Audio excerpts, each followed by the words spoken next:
In today's video, I'm going to talk to you about the benefits of walking, a few things you can do when you're out on a walk, and then, most importantly, some tips for walking technique to help you walk efficiently. So why am I so passionate about walking? Well, I actually used to love running, but when my body put a stop to that and I ran into pain and years of discomfort, I decided that the thing I was missing the most was being outdoors, in nature, or even just walking around the streets, so that I was outdoors and moving through my surroundings. I think all of us since lockdown have realised the benefit of getting out of our boxes, where we are effectively sometimes zoo humans, pacing around in a small space that limits our movement. Getting outdoors can really help shift our perspective and give us that boost that we need. Walks don't have to be half an hour or an hour long. It's really important to get out for as short or as long as you can. Even if it's 10 minutes before the school run, which is what I'm doing today, a longer walk with the family at the weekend, or just adding on a few bus stops on your commute, anything at all can really help to bring both physical and mental benefits. When we walk, we are weight bearing because we are working against gravity. When we move across different terrains, we are strengthening our ankles, we are strengthening our hips, particularly when we walk with an efficient gait. And we're getting a lovely rotation in the spine, which creates the arm swing, which makes us even more efficient at walking, but also uses that lovely opposite hip to shoulder connection that we need for efficient upright movement. Additionally, we have the boost to our cardiovascular system. We're getting that blood flowing all around the body and up to the brain. And that's why we feel good, because we're getting the heart rate up and moving. But we don't just need to put one foot in front of the other when we're out on a walk. We can also use it as an opportunity to play. We can climb over things, like here. We can go under things, like here. And we can even get some extra balance practice in, like here. It's a great idea before you go out on a walk to warm up your joints, to increase their mobility so that you can then walk efficiently. So why not pop over to my warm-up video after this one's finished by clicking here. And now for some technique pointers in my garden.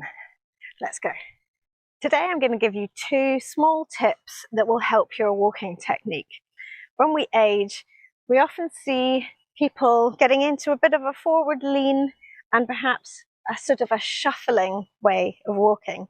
And I often have clients saying to me that after a while of walking, they get pain in the front of their hips, which they attribute to tightness from sitting too much, which is absolutely true. But actually, every step we take when we walk, whether we're out on a long walk or we're just walking around, can actually benefit that tightness by alleviating it, whilst at the same time firing the glutes. So the first point is that I want you to think about always being as upright in the torso as you can when you walk. It's often the case that we will lean forwards. So instead, always thinking about being upright. What that instantly does is that when our leg travels behind us, we are opening out the hip flexor at the front more than we would do if we were leaning forward. And then we get this lovely recoil of swing of the leg forward as we walk. The second tip, as well as thinking upright, is about pushing off with your leg as it travels behind you. Often when we get into the shuffle and lean, what we're doing is effectively almost pulling the ground towards us.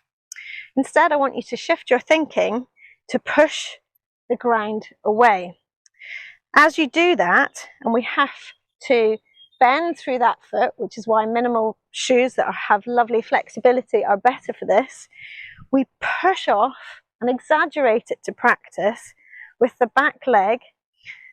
When we're doing that, not only are we getting that lovely opening in the hip flexor that I talked about, but also because we're pushing, we're firing the glute muscle, which is the all-important muscle to stabilize the center of the body and stabilize us in our gait pattern, our walking pattern. So really go slowly and think about pushing off.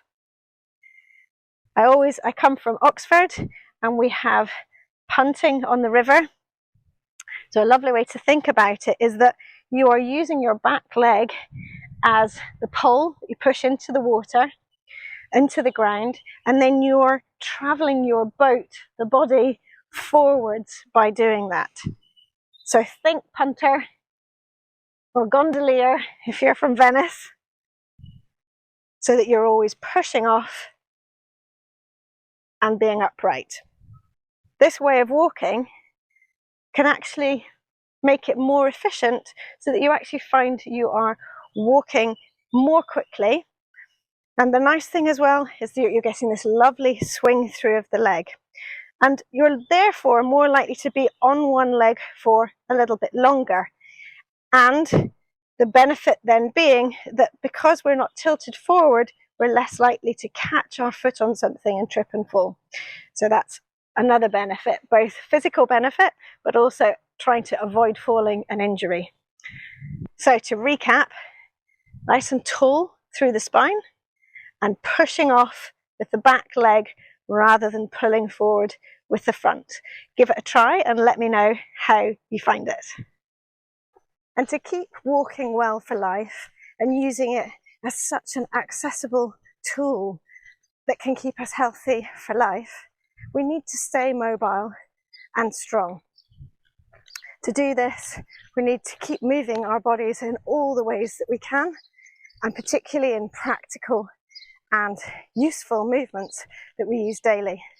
In my Reclaim Movement membership, you'll find lots of videos, not just about walking, but about all the ranges of movements, getting up and down, challenging our balance, moving around on the ground, sitting positions and more, that will really benefit your walking and keep you mobile for life. Why not try the 7-day free trial, or try for £9.99 for 3 days to see if you enjoy the live classes, the whole bank of videos and more. I'd love to see you there.